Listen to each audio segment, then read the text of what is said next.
Salmon Nicoise pasta salad. Get started by cooking the pasta in a large saucepan of boiling water, following the packet directions or until al dente. Add the beans for the last 5 minutes of cooking. Drain the pasta mixture and refresh under cold water, then drain well. Transfer to a large serving platter.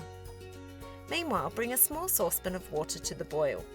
Add the eggs and cook for 5 minutes for soft yolks, or until cooked to your liking.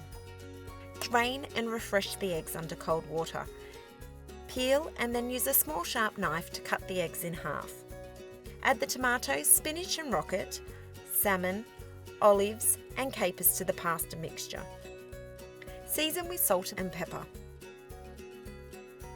Whisk the oil and lemon juice in a small bowl with a fork until well combined. Drizzle the dressing over the salad and top with the eggs to serve. Give the classic Nicoise salad an update with our fresh and zesty pasta twist.